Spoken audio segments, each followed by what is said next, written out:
Good afternoon. This is Jason Moss with the Georgia Manufacturing Alliance and Manufacturing News Network. I'm really excited. Today is April the 6th, and this is our second task force call. This call is designed specifically for the people in the manufacturing community that are committed to help rally resources and find out the tools that are available throughout the state of Georgia as we combat this the coronavirus. You know, we've officially declared it a war on the coronavirus, and what we're trying to do is find out again what materials, supplies, resources, labor, and creativity that we can bring to this battle.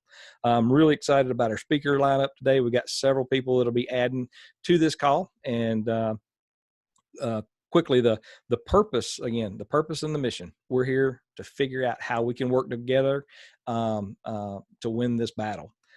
Some of the folks that are going to be on the team, we're going to kind of get a little bit of a feedback on some of the past conversations that we've had, some of the results that we had up to this point. We're going to hear from the state. Bert Brantley is the COO of the Georgia Economic Development Team. He's going to share with us a little bit about what the state's doing in this regard, and then, find out a little bit about, who we should be contacting through the state to apply some of the resources we have. We know, and again, guys, I'm going to be super candid with you.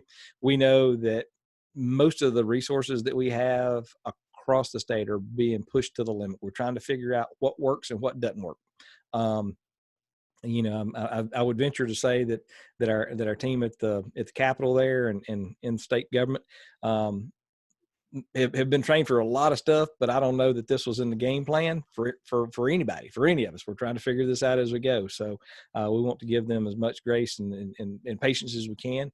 We also, as a manufacturing community and the business side of the house, we also know that we can bring a lot to the table, and that's the game plan, is try to make as much connections as we can, and sort of see how these pieces fit together. I do want to introduce a couple folks that are on the call, so you guys will sort of get to know each other.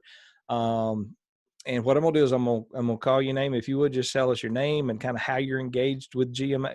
Not GMA, but on this task force, what your role is and commitment.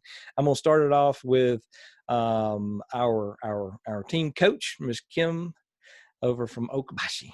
So if you would unmute and just tell us who you are and who you work with and what your role is with the task force. Hi, everybody. Can you hear me okay? Yes. All right. Sometimes I get some background noise here. So, hey, I'm Kim Falkenhayn. So I'm the president over at Okabashi Brands. We're a footwear manufacturer, mostly sandals and flip-flops in Buford, Georgia.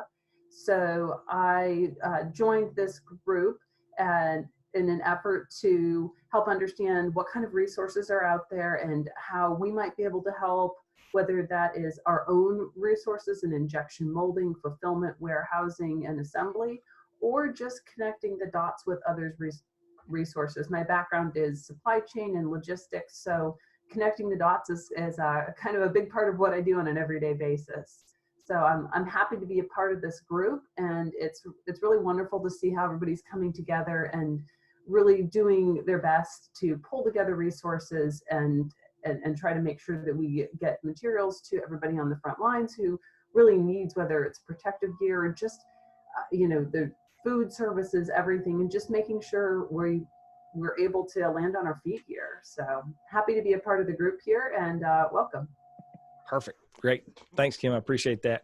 And Kim's background, again, in supply chain and doing that, plus very successful in the project management, as you might imagine, the president of a manufacturing company. She can do some magic, and she is going to be our point person primarily for the resources. We're working together, but you'll probably be chatting with her a little bit as we're making this happen. I'm really good about gathering the points up, but not connecting the dots. We need somebody that can actually connect the dots and put some action behind some of these things. All right, Mr. Thomas Smith, are you on the line with us? Yes, I am. Hey, Jason. Hey, glad to have you on the line.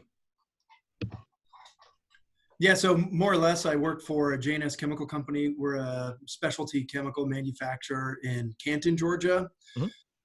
Typically, we sell mostly to automotive parts suppliers. These are in-process lubricants, specialty chemicals. And, you know, a lot of our customers had converted some of their production from, you know, auto parts to some of the parts for these, help me out, Jason. What is? Yeah, the ventilators. Right, correct. And so then, you know, we caught wind of that, and we're, you know, continuing to supply them with in-process lubricants, so they could kind of stay afloat and and continue to manufacture for these needed ventilators. And then we also kind of got the idea that, hey, you know, we know chemicals. We're in the manufacturing business. We produce, you know, tons and tons of liquid lubricants, you know, every year. You know, why don't we put some of our expertise into R&D and in production, and kind of retool our shop to start making hand sanitizer. Mm-hmm. So we had recently, you know, made some laboratory batches, and then, you know, made some small batches, and now we actually hooked up with Joe Pellini from the Dobbs Institute, Bobby Dobbs Institute, and they're actually going to help us with some repacking and some distribution. So this whole thing is going by pretty quick, you know, because we're making sure that we're compliant with the FDA guidelines and things like that. And, you know, also we've been working really intimately with Joe from the Bobby BDI, sorry. And yeah, it looks like there's a strong demand for it, and, you know, we're kind of all working together on it. And, you know, my colleague Michael Smith is also on this line. He could kind of talk some more, and maybe Joe too, about the situation. But we're really happy and thrilled, you know, that we could kind of make this connection, you know, through the Georgia Manufacturing Alliance, and all work together to try to help out the community, and, you know, keep some of our employees, you know, busy during this time. So it's really been great. So we're very happy and satisfied. Fantastic, Thomas. I really appreciate you reaching out to GMA and making that connection with Bobby Dodd Institute. I mean, I know those guys are doing some good stuff. So it's a great match already. So let's talk about a success. That's a win. And we just want to be able to make several more of those. And there's a lot of people on the call that have a variety of different resources that are available to them. The next person I want to bring up is Amanda Gray. Amanda, is a LinkedIn phenom. She is killing it on the LinkedIn videos. She is, as she's chuckling. But Amanda's a great new friend in connection with GMA, and we're share with us a little bit about who you are, what you guys do, and what you bring to the table. Sure. Yeah. So LinkedIn, I'm on there occasionally, but one of my videos kind of blew up about sewing surplus, and I've been doing some other things on there. So it's been a good platform for us. But I work for a company called Georgia Expo Manufacturing Corporation. We're up in Suwanee, Georgia, and we manufacture exhibit pipe and drape for the trade show and event industry. And we've kind of shifted gears, and now we are building pipe and drape to make the portable field hospitals. Mm-hmm. So we've been selling a ton of that all over nationwide. And then we're also are gearing up to do surplus sewing of masks and gowns. So I just posted something on our Facebook page today. We're looking for more sewers, so we are hiring. Mm-hmm. So perfect. So if you know any sewers out there that have some availability, we'd love to make that connection, because we need to put all hands on deck. You know, we definitely want to make sure anybody that can, you know, have a positive impact on this and fill the gaps. We need to having people sitting at the house, if they've got skills, we need to put them to work for sure. So thanks a bunch, man. I appreciate that. And James with Peachtree Tent and Events. It's funny how as we're beginning to build these new relationships and conversations, it's neat to see how there's quite often some overlap. So James, tell us a little bit about Peachtree Tent and Events and what you guys are doing. So this afternoon, I'm going to let Joe kind of speak into our overall scope and scalability across our 8 cities in the Southeast. Okay. But I also want to connect about the sewing. My wife has been sewing masks through a Facebook initiative, and I'd love to hook her up with Amanda. And but for now, I want to turn it over to Joe to speak into our end and assets right now. Perfect. Right. Take it away, Joe. Thank you, Jason. So Peachtree Tents and Events, we're in this event service business. And since our inception, we've done disaster work. We primarily have executed a lot of social and wedding type events. But we have we have literally thousands of structures and tents. And as James mentioned, we do have 8 operations in 7 states. And some of the things that we're building right now for companies, Vercel, Fresh, Emory Hospitals, Delta Airlines, are temporary break rooms, wellness and employee screening areas, and really just setting up a lot of these temporary structures so essential businesses can continue to operate while following social distancing guidelines. Okay. And that's primarily what we've been doing for the last month. And really every major city in the Southeast, we have our team working on it. Okay, in addition, we do have a lot of these facilities, restrooms, restroom trailers, lighting, really anything that we could, you could provide to your employees and or your customers if they're visiting you outside of your facility, we're able to set that up. And then lastly, we do have hand sanitation stations, as well as we recently gained access to masks, KN95 masks that we're bringing a bunch in. We've got about 300 employees, so we need them when our guys are on. We're doing a lot of testing centers for Office of Management and FEMA. And as those things gear up and we need to come in and adjust tent, we want our guys protected. So that's another thing that we're offering. Fantastic. So if there are manufacturers that we got on the line with us, or if you know of manufacturers that have a need for maybe doing screening outside of their facility, I think one of the other things that we sort of talked about, I don't know if it was the pre-call or not, but a lot of the restaurants are setting up, the drive-by pickups and that sort of thing. That might be another application. So we want to get as many folks, I didn't even think about this as being a need, and we can supply it right here in Georgia with the Georgia partner. So, Joe, I really appreciate the reaching out to us and letting us know what capabilities you guys have available, and we'll make sure as many of our GMA folks know about it as possible. Thanks again for that, for sure. And then we just had a call this morning. We did a really fun town hall, just sort of talked about the status of where things are at. And I was fortunate to be able to talk to my buddy Sloan McGavick from Tie Down in to be our featured speaker this morning. And Sloan, tell us a little bit about your company and how you come to the table. So we're primarily a metals processor with about 7,000 different products that we make here at Tie Down. We are also as well into injection molding, assembly, machining. So really, with everything we have at our disposal, I'm pretty disappointed we don't find something to build for people out there while we fight this whole thing together. Mm-hmm. But outside of that, we are currently engaged in a few opportunities. We are actually had some initial discussions with the Stryker Medical hospital beds is a big thing in getting a tube processing. That's one thing that we have a lot at our disposal in terms of capacity right now is processing metal tubing off of our 8 tube laser assets, which are a pretty hot commodity right now. So really, yeah. So we're really looking to see what more we can do to leverage our existing capacity and also help out any other companies within this task force as well. Okay, beautiful. Sloan, I really appreciate you stepping up on that for sure. We just I just got off the phone a couple minutes ago with Gene Kim. And Gene, if you're on the line with us, if you can join in, we'd love to have you share a little bit about how you got connected with GMA and this task force and what you bring to the table. Guys, I want you to really take notes on this conversation for sure.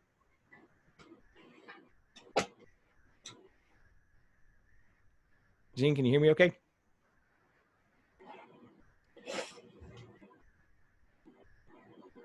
Hello, Gene, are you there? It'd be easier to take those notes, right? Hold on, he's connected my phone. Stand by just a second. And again, everybody brings different components to the table. It's really interesting to see how the pieces fit together. Our job is to make sure that we make those pairs, and figure out how we can, number one, what's needed. We did set up the web page so that it had a listing of the same information, the vital information that the governor is identified as critical needs. We're doing that in conjunction with what the state's doing. We're kind of using that as a backup as well. All right, is that Gene? Can you hear me okay? Yeah, sorry about that. I tried to use the phone and it didn't work, so I'm using your audio instead. Okay, you're good. Yeah, so my laptop is closed, so unfortunately all you can see is a black face, I guess, what you're seeing here. But I'll try to get a camera set up for the next meeting. Okay. So I work for a company called JX Nippon ANSI. We have headquarters located here in Kennesaw. We actually have 2 separate manufacturing plants. One's in Alabama and one's actually here in Georgia. We actually manufacture for, first of all, the food packaging industry. So when you actually look at the non-woven open mesh structure that you get for produce, fruits, onions, potatoes. Gene, you break it up a little bit. Can you hear? Yeah. Yeah, I can hear you, bud. Okay. Yeah, so we actually make a lot of those produce bags. We're also involved in envelopes. So a lot of those open mesh structures, both for as is, as well as composite structure to kind of strengthen, for instance, films that may need a little extra mechanical integrity. Right. We also actually do a lot of converting services in Georgia. So if you actually have needs to actually add several layers together up all the way up to 10 feet in width, we have the capabilities to do it both thermally and sonically. We also have a lot of film and inventory that's actually used for breathable applications such as hairnets, shoes, shoe covers, some actually for protective and others that are less protective from a mask perspective. People that may need some material to actually put into their masks or other types of protective apparel. Okay. So the materials, again, that you got on the shelf ready to go that can be used for aprons, hairnets, shoe covers, and possibly some for mask as well. That's correct. Okay. Okay, great. And you got that on deck. Okay, Bert, I hope you and the rest of you guys are taking notes. Let's figure out how we can connect these. I know Amanda's got some, there might be something there as well. So, and so what I want to do, guys, thank you so much. I know that there's a lot of other folks who'd like to, that bring things to the table. Wendell McGill, I know you guys are doing a lot of packaging, food packaging. Tell us real quick, kind of what you see there. For me, yeah, thanks, Jason. Yeah, so we're a flexible packaging converter located in Norcross, and we do a lot of work in the food space. As a matter of fact, during this time, we're doing some work for FEMA. We're doing some powdered milk for the military and for food banks around the country as well. One of our plants out west just got a really big order producing flexible packaging for a company that switched their manufacturing over to making masks. So we do a lot of, we have pouching capability, roll stock capability. Like I said, a lot of work on the food side of the business, but we also deal with industrial applications as well. We're located in Norcross. Okay, you got food grade material handling capability for sure. Absolutely. All right. Fantastic. Okay. Well, guys, thank you again. Thank you all for this. I know that there's probably some more folks that are on the line that have got things to add. If you would please go into the chat window, fill that information out, make sure you connect with us by email. I will tell you that we do have our form set up online, as well as there's a form set up online at the state of Georgia, and Bert's going to tell us a little bit about that. But we encourage you to fill it out at both locations. The same information. We just want to make sure that nothing slips through the cracks anywhere. And with that, what I'd like to do is I'd like to invite Bert Brantley. He's the COO of the Georgia Department of Economic Development, and the Georgia Economic Development is the team that's been assigned to manage the resources that are available through the state of Georgia. Again, very similar to what we're doing, but we want to run these things in parallel, supporting each other. I mean, they have access to everything they that you send to us, but we want you to fill it out in both places. So that, again, we just got a little redundancy, never hurts. So with that, Bert, I'm gonna turn the call over to you. If you would kind of go over some of the stuff that we talked about, kind of, what is the state of Georgia done to date, and what are the kind of the plans going forward? And then the final question would, who should we contact, and who manages kind of the process and the budget for this program? Yeah, great. Thanks, Jason. Appreciate the opportunity. Thanks everybody for joining. And so, Bert Brantley, at the state of Georgia Department of Economic Development. And really the two things that our department so far has been brought into in terms of the state response is, first, identifying these critical supplies, who had them already, who is making them already, and then who could potentially get access to supplies, and then also who could shift their production over to these critical supplies as well. And so we set up a workflow process. And so as that information comes in that Jason was just talking about, as that information comes into our department, we have an individual person that gets assigned each entry that comes in, and they review the information that's been put in, and they essentially score the inquiry, the request. And so that score is based on do they have supplies already available and housed and ready to send? How quickly could they switch? All these sort of availability and time frame of availability measures. And so essentially a scoring matrix, and we put all of that info into a spreadsheet, and we send it over to the Georgia Emergency Management Agency every afternoon. And so that way GEMA can, depending on the supply, the specific supply, if it's masks or if it's hospital beds or if it's gowns, they can search by that on what the need is at the moment. And then they will get a score for each of those entities, and it'll say they have gowns available right now, and we can order them today, or they've got gowns that can be available in a week, or whatever the time frame will be, so that they can gauge what the need is, and then also project over out into time as well. The one thing I want to make sure that everybody understands that's listening is this is only for the GEMA purchasing process. And so any hospital or fire station or any community organization that also might be interested in purchasing, or even one of the presenters earlier talked about being a supplier to another manufacturer who then finishes the product. All of that it wouldn't be captured in this. GEMA is interested in buying supplies that are ready to be shipped and purchased and delivered out to where the need is that has been identified to them. So if you might have a local hospital or a local nursing home, right now most of the supplies are going to what they call Tier 1, and so those are hospitals primarily, nursing homes, home health, first responders. There's a tiered process for who gets access to these supplies.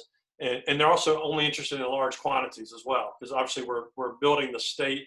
You've heard a lot about the federal stockpile. This is the state stockpile that we're building here. And so if a hospital needs 20 gowns, well, they're not going to come. I mean, that's not the GEMA route. GEMA's buying these in bulk and having a warehouse to have all those. So a hospital may have need for a small amount, or not a hospital, is not right, but a home health entity, or a dental office that's doing only emergency surgeries right now, or whatever the case might be. They might not be in the Tier 1, they might be lower in the supply chain, so to speak, but still have needs as well.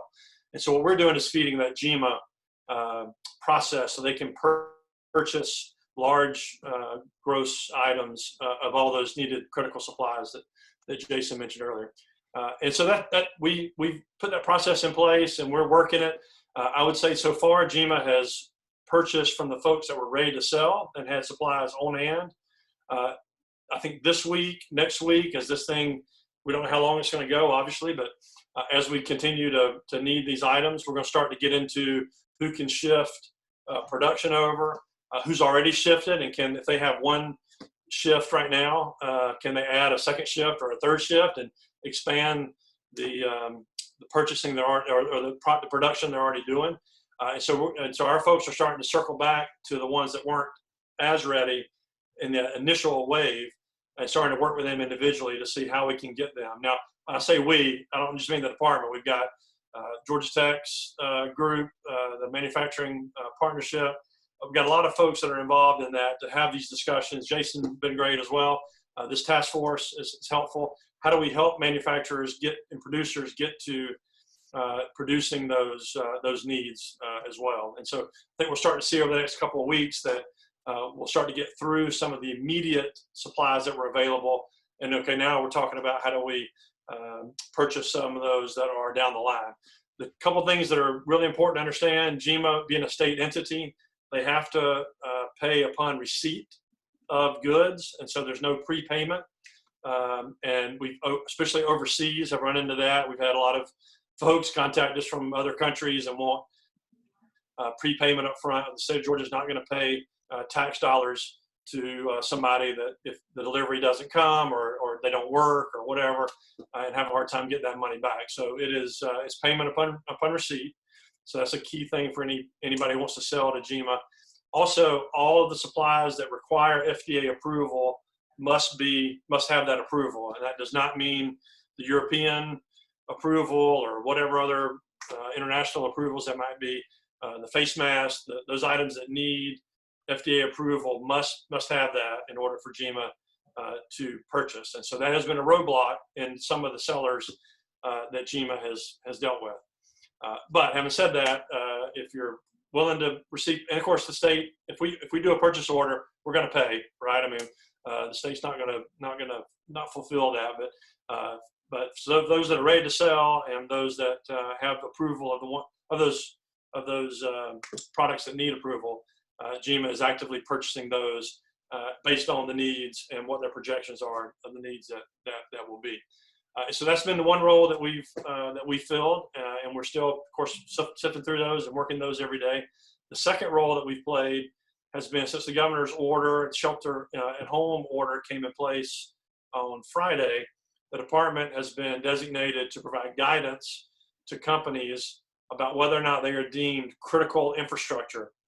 And so we heard a lot of conversation about essential and non-essential as these local governments made their local orders. Who's deemed essential, who's deemed non-essential. The governor's office took a little bit of different tact. They used the CISA guidelines put out by the Department of Homeland Security. And so if you are captured in those guidelines, you are then deemed critical infrastructure. And there are 16 recommendations that the governor's executive order recommends that you follow in order to continue to operate and keep your employees working. And so those are all lined up in the executive order. And I think we talked, there's some mention earlier about screening locations and those kind of things. A lot of companies are not only taking these 16, they're going even further than what the base. And I know our manufacturing community has been incredible in terms of putting those things in place. If you don't line up with any of those CISA guidelines, and you're not one of the businesses that have to be closed, bars and nightclubs and those things, then you'll be deemed non-critical infrastructure. You can still stay open, but there's a basic minimum operations level of operating that's in there, and there are 20 recommendations that you must follow in order to keep those operations going. And so what we have been tasked with is providing guidance to companies who don't feel like they clearly fit in any of those guidelines to kind of make a call. Now, having said that, virtually almost all, 99.9% of companies have been able to look for themselves and self-designate whether or not they fall into those categories or not. We have just really been working with those that are kind of 50-50, and they're kind of the jump ball questions. Right. Yep. Give a great example. The best one I think we've had so far was we had a retailer up in North Georgia who sells coins and collectibles, antiques, those kind of things, which at first glance would be non-critical, right? That's not anything that you have to have access to. They also have a general store that's attached where they sell waters and beverages and food staples and those kind of things. And so we were able to work with them and figure out a way for them to stay open and operate and sell those sell those items because that's certainly needed. People need those basic essentials. And so those kind of questions where people aren't all the way sure, can't make a determination from themselves, we're happy to work with them individually and kind of figure that out. I will say that the industry trade associations have been incredibly helpful. Obviously, way easier for us to deal with an association and have them distribute that word out rather than us having to talk individually to thousands of companies. And so, Jason, thank you. And a number of trade organizations have been super helpful in passing this information on. The last thing I would just bring up, and of course, glad to take any questions, or Jason, however you want to go forward from here. But we want to make sure everybody knows about these SBA programs that are out there. Hopefully, you all are able to operate and not have an impact, but we know there are significant impacts that companies are having. Federal programs are out there. We are co-hosting with UGA's Small Business Development Center and the Department of Community Affairs a number of webinars this week. I think first one's today. Actually, maybe right now. I was going to do this call, but there's others during the week. But if you guys have questions, please, there's a lot of resources out there available. This is just one of them that we've got that we're partnering with a couple organizations to put on. But if you need that assistance or just interested in that, there's a lot of those opportunities available, and we're glad to help provide that. That is all federal programs, obviously, so we don't have any control over the design of the programs, but we're glad to help sift through those questions and answer those as they come. I personally am not an expert on those, and so I'll defer to those that are, but just wanted to mention that while we're on the call with everybody today. Okay. Perfect, Bert. I really definitely appreciate that. You cleared up a lot of gray area for me, I know, and probably several other folks that are on this call. What the expectations are. With the list that the governor's office put together, so Kim, looks like we've got a pretty wide gap to fill. There's a lot of manufacturers that are on this call that either they can produce small volumes. Some of them can produce large volumes but have to retool. That does not fit in your purview on your project. You're ready for buying product in high volume, and outside of that, basically it sounds like it's being put on the list. That helps clear it up for me. One of the things I will request though, is if whoever's managing that project for the state, if they would be tasked to call everyone that submits an entry to let them know where they fit in the matrix. So that then communication is critical, because I know that I've had several people call and say, hey, we've submitted it, and got any feedback, and when, that's something we got to do. I mean, communication, if we don't communicate back to these manufacturers that are stepping up to the table volunteering, again, maybe it was confusion on my part. I apologize. And if I did not convey the message properly, I will going forward, because now that I know sort of who's who in the game and what we're after. So going forward, we are going to encourage people, and I will try to filter that out for you as well. I'll be the liaison when people come to me and find out what they're looking. If it doesn't fit in that criteria, we won't even send them to the state page to clog it up. So now that we know kind of who's who in the zoo, what roles are being filled and what needs to be done, that'll help, I think, everybody that's involved in this task force for sure. So to take a step away from that, what I want to do is open the call up and see who else has got any questions for Bert. Who's got the first question? I know I see some perplexed looks going once, going twice.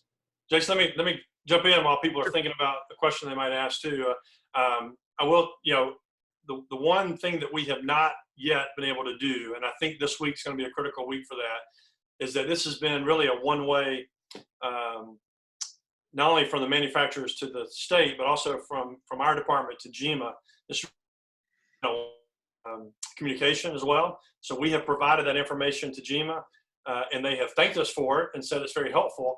But we have not gotten a lot back in terms of, we're good on masks, but we need gowns, or we're good on beds, but we need this. And understandably, they have been incredibly busy purchasing the things that were needed, particularly those critical supplies. Mm-hmm. I think as we go forward, we're going to get more feedback back than that we can share back to you and to the folks that have that have put in request or have put in their information. So I think that information sharing will start to happen. Mhm. I think what's happened so far is it has been a very focused effort on purchasing what was immediately available. As I think a lot of manufacturers probably know, there has been a little bit of a race to purchase things by states and by cities. Everybody's trying to build their stockpile. Sure. And so for manufacturers, in some cases, that's been good because it's driven prices up, particularly those that are in short supply. But I think we're starting to see a lot of that immediate availability has now been claimed. And so now we're going to start to really talk about, okay, yeah, it's going to take you a week to shift over. It's going to take you a couple of days to hire sewers, as somebody mentioned earlier, those kind of things. And then how can we plan that out and really work collaboratively to get that long-term supply? I think it's been very short-term focused Right. so far. And so I do anticipate, and like I'm a hopeful, optimistic person, but I do anticipate that information sharing to be, because it was coming from you guys to us and us to GEMA, and not a lot coming back this way, which is completely understandable. Again, they were tasked with grabbing as many things as they could up front. Right. So I think that will start to come. The information flow will start to go back and forth. Okay. Perfect. That's great. And that's all we're hoping for is, we will take the flag and run with it from here. Now we know what the goal is, and we'll keep you in the loop. Anybody that submits information on our end, we'll make sure that you get a copy of it. But it looks like we got a lot of work ahead of us that we can take action on. And, my concern is, with our guys and gals over at Peachtree Tent and Events, if they've got facilities that they could use for pop-up hospitals, and then Amanda over at Georgia Expo has got dividers that we could use inside of those tents. If we get to that, I pray we don't, but if we do, I would rather acquire that product and have that available here in Georgia before Absolutely. It gets all used up and shipped out and we send employees home. That doesn't make sense to do. Yep. It makes sense for us to take action now, figure out a game plan, determine what materials are available, what resources are available, and put them in action while we can, and not wait too much longer, because it looks like we got a pretty short fuse on this. Yep. So that's we're on the same page there. Right. Yep. So, Yep. So we're gonna grab the flag and run with it from here. We appreciate all that you're doing, and I know that you and your team and we appreciate all that's going on there. And the more communication that we can have, it'll be better for everybody. So we're on. I could quickly introduce Ashley Varnum as well. I think she's on the call. Ashley's our director of advanced manufacturing at the department. That's our project team. Mm-hmm. So she's got a team of hers that work with manufacturers on large scale projects, new locations into the state. And so she's great. She really knows y'all's industries very well. Is a big help for us. And then we also have our regional representation around the state as well. Okay. And so there's 12 regions. There's somebody, if they're not in your community, they're in one pretty close. Mm-hmm. And so we've got a lot of resources out there, and they're working with companies every day. Okay. And so we've got our ears on the ground and boots on the ground to help as well. Right. So if you could help us in this space, if you can help identify the materials and supplies that are in short, quantity right now, what is it that you need that you could task this group with to produce for you? If you'll give us the top 5 or the top 10, the sooner we get that, I'll communicate it to this team. And I promise you, we got folks on this call can make, we can manufacture just about anything, and we're standing by ready to make that happen. But we need some direction on if we don't need, shoe covers, well, let's not waste any time or material on that. Yep. Help us identify the top 10 things that you need, and let's see what we can do to rally these troops to be able to supply Georgians by Georgians. Yep. Right. And so that's what we need. If you can help us identify that would mean the world. So we can definitely do that. All right. I know Miss Kim is like taking a bazillion notes, and I want to pick your brain. What are you seeing? What's your thoughts and next steps? Am I live here? Yes. All right, good. So Yeah, I think prioritization is one of the biggest things. You know, just I know that we have, for example, links to some suppliers who can offer things like masks. It's not us directly, they're just suppliers to us on some subcomponents, and they've come to us and said, hey, we can get you masks, we can start shipping immediately. But for us, it would be something that we would be doing just as, you know, as an extra service, just kind of passing these through and trying to get them into the right hands and trying to understand, are they still needed? Which particular types? How do we validate that these are FDA approved and make sure we're getting the right items to you and in the quantity that's needed, and other things like, are the costs of air freight supported at this time? Because that's something that I would have no control over, just for example. So there may be other people out there just trying to understand that, like the link of priority, the quantity, and then are there, like, what kind of costs can be supported? Can we make it, you know, if we're looking at what we might need to retool to do some sort of production, and we put together a business case, can we cover the costs of the labor and materials that need to go into it? So I think those would all be really helpful pieces of information, because there are so many companies out there who want to help, but we're kind of shotgunning a little bit. So trying to make sure that we're doing the right things that truly is helpful for everybody would be super helpful. Yeah, I agree. You summed it up perfectly, because I mean, we're seeing on the news every day that the masks are the number one thing. Well, if we got 10 people on the team here that either has access to or can convert to do masks, we're not going to need that demand. I mean, in 2 weeks, it's going to be too late to put the pieces in place, right? I mean, let's Right. figure out what that looks like. So Right. the sooner we can get that list, the better. All right, Mr. Amanda, I'm going to bring you back in on the call. I know you've got your hands on a lot of stuff going on. What are you seeing? What's your takeaway from the call so far? Did you say Amanda? I just want to make sure. Yes. Mm-hmm. I just want to kind of mirror what you said, and I'm sure it's the same with a lot of other manufacturers. So we're doing a lot of sales of products, but we're also doing a really high volume of quoting right now. Okay. And looking at our raw goods and what we have in stock. If everything hits, we're going to be out of stock, and we're looking to partner with now domestic people who can supply us with raw goods to try to continue it. But kind of like what you were saying, as employees are leaving work and as companies are shutting down, that supply chain is getting more narrow, and we're starting to get nervous that we're going to run out of stuff. Yeah.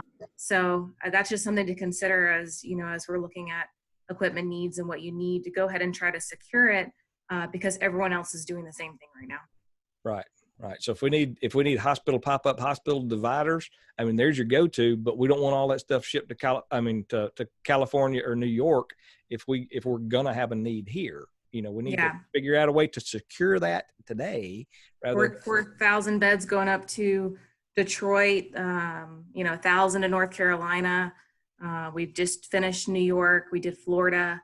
So we're running out of stuff. So yeah. So hopefully that rings clearly what the demand is now. And again, if we can figure out who it is, who else we might need to talk to make sure that we pull the trigger on this before it goes away. So, all right. So I want to open up and invite Mr. Gene Kim back on the line. I know you got some materials sitting on the shelf that a lot of people have got interest in. I've got several folks have reached out to me, individual sewers at the house that just happen to have a machine, and some high volume companies that want to produce, again, the gowns or the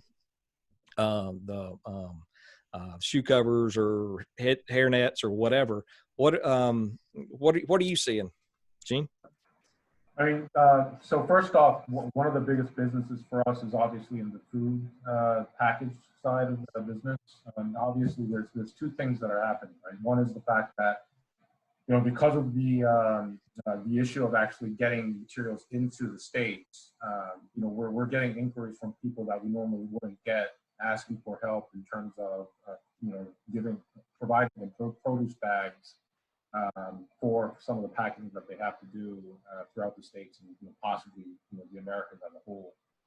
The other thing we see is kind of what I would probably describe as kind of a fear factor, if you may, where people obviously, when you go to supermarkets and Costco, and you guys probably have experienced this, that people are obviously stocking up just in case of the inevitable. And we're actually seeing that throughout the supply chain for food packaging, and where some of it is actually voluntary, where they're actually calling us and saying that we may need to stockpile a little bit.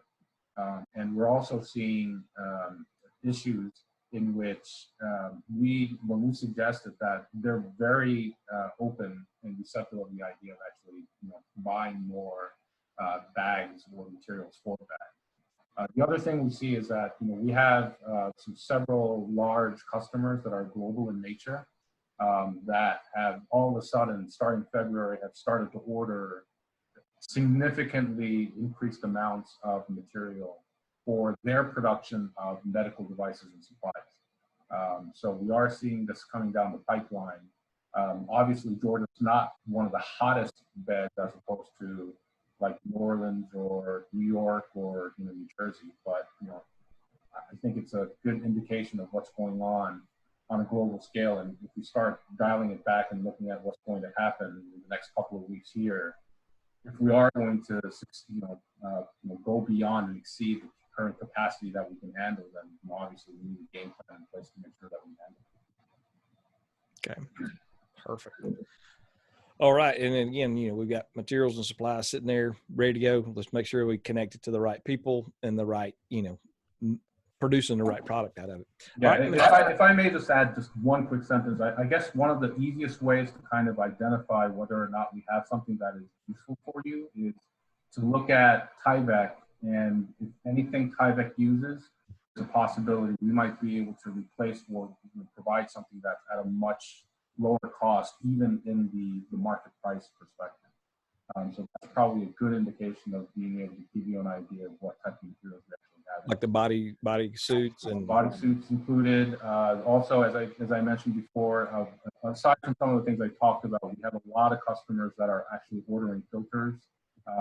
Anything from normal pleated filters that go into households, all the way up to MERV 12, MERV 13, specialty filters that are used to actually filter out a lot of bacteria and viruses for places like hospitals and other places as well. So if you need those type of materials and need that sent over to actually be made into filters, we're kind of that first stop.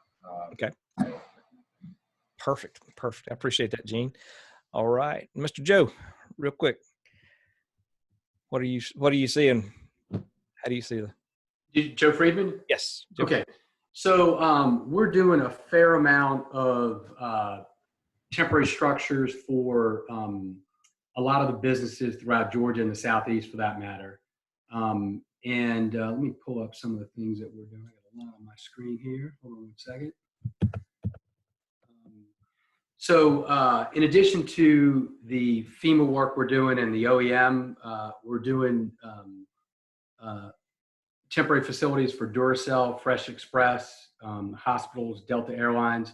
So we're creating break rooms, wellness and employee screening areas, and really workstations for employees and those that are at essential businesses to keep the social distancing guidelines. So, anything that you would need a structure for, anytime you're trying to span the, your team out. So if, you can practice social distancing, those are the type of structures that we're providing. Perfect. And then, some of the stuff we've always done is the hand cleaning stations. And I've reached out to a couple of folks on the call because we always need resources for that. Okay. Restroom trailers, anything that you would need to keep your business going during these times are some of the stuff we do. And then we've also, and I'd be interested to hear what Bert has to say. I do know that, Bert, you mentioned that the masks have to be licensed properly to sell. I tell you, we can't, nor do we want to take those masks away from hospital workers, but I've got to have something for my team when they're out in the field. And so we've identified a resource that is the KN95. The CDC has sanctioned them when either masks are low, that they are, they do come from China. And while we all would prefer to have things manufactured in the US, these are the only things I can get my hands on without, taken away from hospitals. And so we're using them because it's certainly, the CDC said they're protecting COVID-19, and we're using them, even though we recognize a hospital may not want to use it. Right. It's something we're definitely using. Yep. Guys. Yeah, and funny, I have not heard, again, I mean, I think this week will be better. I have not heard back from GEMA. I know they ordered 1.5 million N95 masks last week. And so I was talking with a company who said, or as a supplier, they were going to get supply from China. And they said they could get, 3,000 per week. And I said, well, GEMA just ordered 1.5 million. So I'm not sure. I mean, 3,000 per week may help a hospital or a nursing home. But for the state, what they're trying to build, that volume's, it's more appropriately sourced to either an individual location or something like that. I have not gotten guidance from GEMA about this. Is the KN95? Yeah, it's the Chinese certification. Okay. It's basically, and I can send you, I'm happy to email you the CDC on the site, what it says, what's Okay. available. Happy to send that to you. I don't know why we're not buying more than that. I've got a friend that just brought in 9 million Yeah. to the U.S. And listen, I want them. I don't, if the CDC says they're good, I'm using them. Yeah. I don't want to take away from the doctors and folks on the front line. My guys need them. That's a good question. We can get an answer to that from the GEMA logistics folks. Perfect. Well, guys, this has been fantastic. I can't believe an hour has gone by so fast. It's pretty amazing. Great questions, great content, a lot of information shared. One of the things that we will do, and before everybody drops off real quick, is we do this really fun thing in GMA. We have everybody smiles and waves. Everybody smile and wave. Everybody wave. I'm going to call you out if you're not waving. Smile and wave. I got to see your fingers, all of them, all your fingers. There you go. Perfect. Okay, so what we'll do, we're having fun with this a little bit. We're going to post this photo along with the video recap on the website in just a little bit. Once it cycles, it takes about an hour or a couple hours by the time we get the notes recapped. Koki Ecker, thank you so much. She is such a rock star, helping us out with that, taking great notes and sharing those back with us. But so what are our action items? What are the things that we can do?